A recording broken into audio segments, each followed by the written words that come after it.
The night was darker than usual, the kind of night where the moon hides behind thick, unrelenting clouds and the stars seem to vanish into the void. In the town of Ravenshollow, a small forgotten community nestled deep within the woods, midnight was an hour that carried whispers. Whispers of things better left unseen, of shadows that moved where no light fell. Samantha. Sam Briggs had never believed in those whispers. A 24-year-old photographer, she had come to Ravenshollow to escape the noise of the city, to find inspiration in the quiet stillness of nature. She rented a small cabin on the edge of the forest, where the trees loomed tall and the wind carried the scent of pine and damp earth. For her, it was peaceful, a retreat from the chaos of her life. But tonight, peace was the last thing she felt. Her clock struck 11:57 p.m. as she sat at her desk, editing photos she had taken earlier that day. The faint glow of her laptop screen was the only light in the room. Outside, the forest was eerily silent, as if the world itself was holding its breath. Then came the sound, a faint knock at the door. Knock. Knock. Sam froze, her hand hovering over the mouse. She lived miles from town, and visitors at this hour were unheard of. For a moment she considered ignoring it, but the knock came again, louder this time. Knock. Knock. "Who is it?" she called, her voice trembling. No answer, only silence.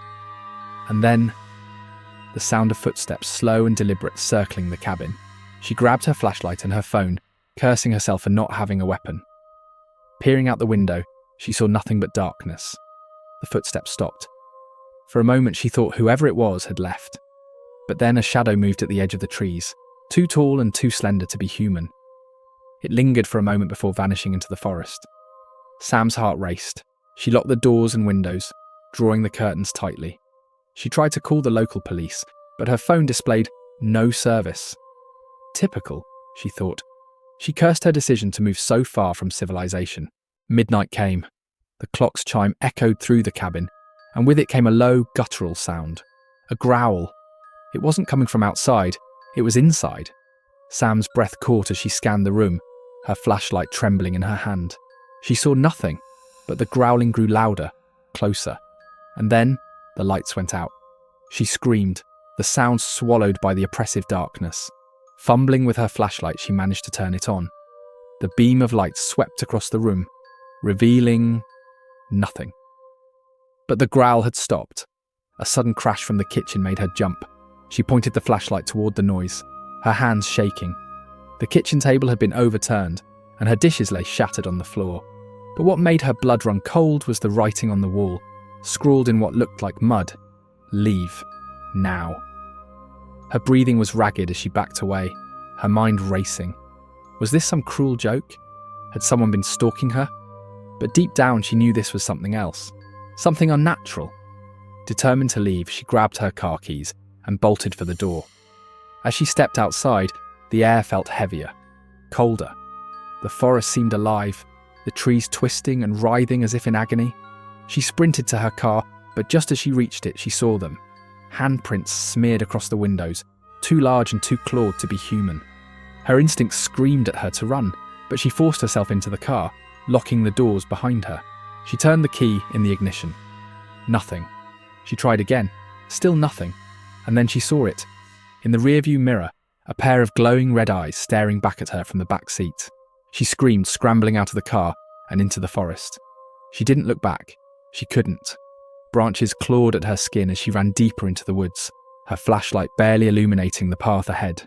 The sound of footsteps followed her, heavy and relentless. Whatever was chasing her was getting closer. She tripped over a root, falling hard onto the ground. The flashlight rolled out of her hand, its beam pointing upward. In the faint light she saw it. A tall, shadowy figure, with elongated limbs and a face that seemed to shift and contort. It let out an ear-piercing screech, and she knew she had to keep moving. Staggering to her feet, she ran until her lungs burned, until the footsteps faded. She found herself in a clearing, the moonlight breaking through the clouds at last. In the centre of the clearing stood an old, dilapidated cabin, its windows shattered and its door hanging ajar. Desperate and with nowhere else to go, she stumbled inside. The cabin was musty and cold, filled with the scent of decay. The walls were covered in strange symbols, carved deep into the wood. A single flickering candle sat on a table, casting eerie shadows that danced across the room. Sam's eyes were drawn to a journal lying open beside the candle. She picked it up, her hands trembling. The writing inside was frantic, scrawled in a shaky hand. To anyone who finds this, leave Raven's Hollow. Do not stay past midnight. Do not look into its eyes. Do not follow the whispers. Her heart sank. She flipped through the pages, each one filled with warnings and accounts of others who had encountered the creature. The final entry read, "It knows. It always knows. And it won't stop until it takes you." A cold breeze blew through the cabin, snuffing out the candle. Sam's flashlight flickered and died, plunging her into darkness once more. And then she heard it. The whispers. Faint at first, but growing louder. They seemed to come from all around her, voices overlapping in a cacophony of terror. "Sam!" one voice hissed, distinct from the others. "You can't run." She clapped her hands over her ears, but the whispers grew louder, echoing inside her mind.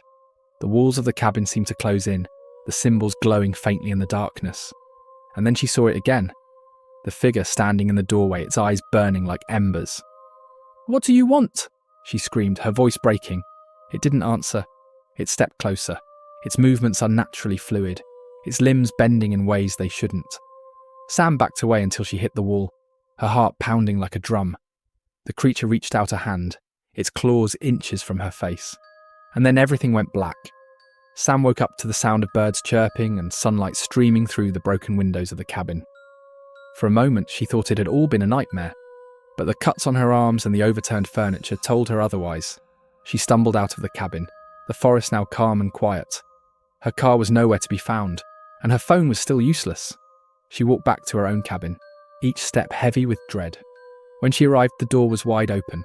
Inside, everything was as she had left it, except for the message on the wall. It was gone, replaced by a new one. "See you again, midnight."